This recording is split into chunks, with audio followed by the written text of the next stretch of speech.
Hello mga ka-London! Hanap mo ba ay online loan application na pwedeng ma-download sa Google Play Store at pwedeng-pwede syempre sa mga Android users? Naku, baka ito na ang online loan application na hinahanap mo. At itong bagong online loan application na ito ay pwede kang mag-loan ng up to 25,000 pesos for first-time user. Maganda nga yung pinapakita nitong online loan application na ito sa kanyang ads at marami na rin akong nabasang reviews nito na maganda daw talaga itong online loan application ito at na-approve daw sila sa kanilang loan. So, i-check natin kung talagang totoong ipinapakita nito sa kanyang ads. Huwag tayong basta-basta maniwala dyan. Mas mainam na i-check muna natin. I-try ko muna para sa inyo para at least kung hindi man talaga ito legit, is hindi na masayang ang oras mo. Marami nang nabiktima ang mga online loan application na yan dahil syempre, pag nangangailangan tayo ng pera, kapit sa patalim tayo, kahit ano na lang yan, ina-applyan natin. So, maging matalino tayong mangungutang, mahirap din naman na magkanda patong-patong na yung mga utang natin hanggang sa mahirapan na talaga tayong magbayad. At alam ko rin nga na iba-iba tayo ng dahilan kung bakit tayo naglo-loan. Kaya naman, dito sa ating channel, bibigyan ko kayo ng idea kung legit pa talaga ang isang OLA, magkano ipapalo nito, magkano ang mababawas, at syempre yung kanyang loan term. Ang lahat ng yan ay aalamin natin dito sa ating review ngayong araw. Pero kung bago ka pa lang sa channel na ito, mag-subscribe ka na at i-click ang notification bell para lagi kang updated sa mga susunod nating mga videos. Alam ko nga excited na kayo lalo na yung mga Android users dyan dahil ng mga nakaraang videos natin is pwede lang ma-download sa App Store. So ngayon nga is pwedeng ma-download sa Google Play Store itong online loan application na ito. Pero ikaw ba ay madalas ma-reject sa mga online loan application? Baka dito sa aking channel ay magkaroon ka ng instant cash giveaway dahil namimigay nga tayo sa maswerteng mapipili. Ano nga lang bang dapat mo gawin? I-like lang ating video. Huwag kalimutang mag-comment sa comment section para sa tsansang manalo. Nagkakaroon ka na ng idea sa mga online loan application and at the same time, may chance ka pang manalo. At balikan na nga agad natin itong online loan application na i-review natin ngayong araw. 25,000 pesos nga daw ang pwede mong ma-loan para sa first-time user at mada-download sa Google Play Store. At ang online application na tinutukoy ko na pwedeng ma-download nga sa Google Play Store ay walang iba kundi si CashGuard Easy Cash Online. Ito ay kasalukuyan ngayong may 4.6 na ratings at pwede ka mag-loan dito basta ikaw ay 18 years old and above at isang Filipino citizen. One valid ID lang din, pwede ka nang makapag-apply. So makikita nga natin dito pagka-download natin is, meron nga daw itong high loan amount which is 25,000 pesos. Diverse loan products, meet all your financial needs. Sana nga, ito na yung makatulong sa atin, lalong-lalo na sa oras ng kagipitan. Ito nga din daw ay quick and easy and no additional fees. Diyan tayo naloloko sa mga fees na yan kasi sasabihin zero ang interest, mababa ang interest, pero ending sa mga fees bumabawi. So, check natin itong si CashGuard kung wala talaga tong mga fees na napakarami. And huwag na nga natin patagalin pa, mag-apply na agad tayo. So, dito para nga tayo ay makapag-register o makapag-login, kailangan nating ilagay ang ating active phone number at para sila naman ay makapag-send sa atin ng verification code. At pagka-login or pagka-register mo ay click mo lang yung continue at dito ay gagawa ka ng sarili mong password.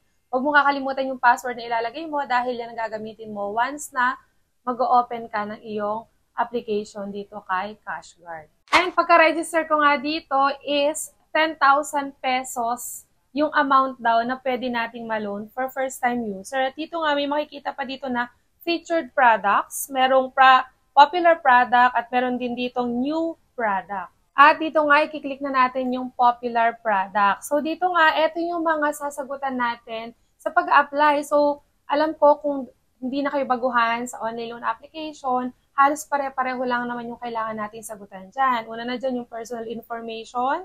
Ayan, babasahin mo lang dyan, gender, birthday. So, yan yung kailangan nating i-provide information or dapat nating sagutan. Marital status, education, yung ating residential address kasama din. Yung email dapat active at nakaka-receive ng messages.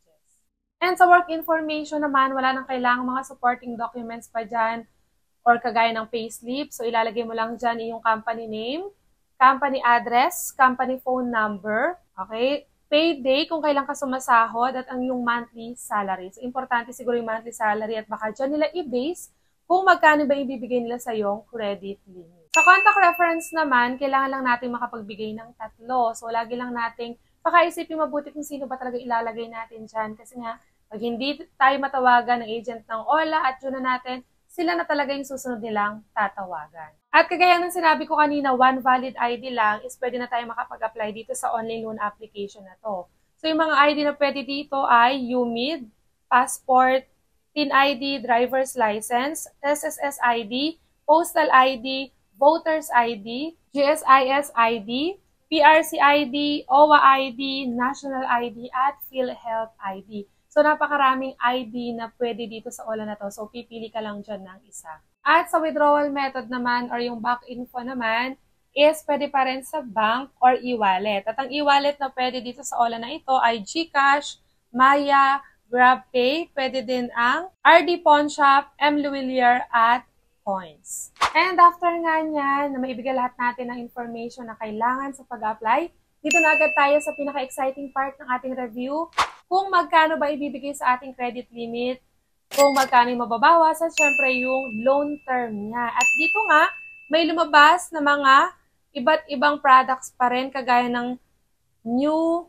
plan, meron ding cash plan F, meron pang cash plan E. So, ang mga credit limit ay binibigay dito kay new plan is 6,000 hanggang 24,000 pesos. Dito kay cash plan F is 2,000 to 8,000 pesos. At dito naman sa cash plan E ay 2,000 to 8,000 pesos. O diba, ang bongga, napakarami niyang ino-offer sa atin. Pero syempre, itry natin itong new plan na mayroong credit limit na 6,000 pesos to 24,000 pesos. And after nga niyan is magko-confirm loan tayo. So dito nga is maghihintay tayo ng ilang minutes para sa confirmation ng ating loan. At eto nga ulit yung lumabas. So meron na naman ditong cash plan A na 3,500 pesos, cash plan C na 3,500 pesos din. And dito nga, makikita na agad natin dito kung magkano yung mababawas. Dahil pag kinlik natin dito yung view details,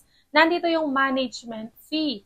So yung management fee na yan, eto yung kanyang under. So meron siyang interest na 122 pesos, account management fee na 319 pesos, platform service fee na 319 pesos din, risk fee na 319 pesos, at credit fee na 321 pesos. At kapag nga tinotal natin yung nandyan sa management fee na yan, ang total is 1,400 pesos. Dito nga is hindi nila pinakita yung makukuha natin or marireceive natin. Pero pag kinumpute kasi natin yan, yung 3,500 pesos, pag binawasan mo ng 1,400 pesos, ang marireceive mo na lang ay 2,100 pesos. At yan nga yung kabuang loan details netong ni CashGuard. Siyempre, etong pinakita ko sa inyo is sample lang ito.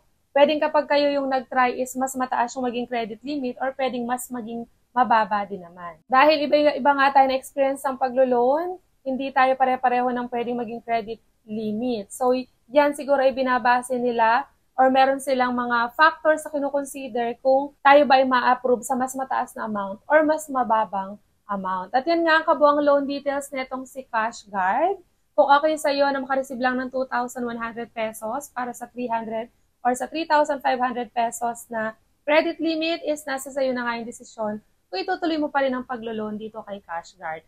Ang purpose lang ng ating review ay bigyan kayo ng idea kung magkano ang binibigay na credit limit, kung magkano yung mababawas at yung loan term. At dito nga pala, hindi rin ipinakita kung gaano katagal yung loan term nitong si CashGuard. At dito na nga lang muna natatapos ang review natin ngayong araw.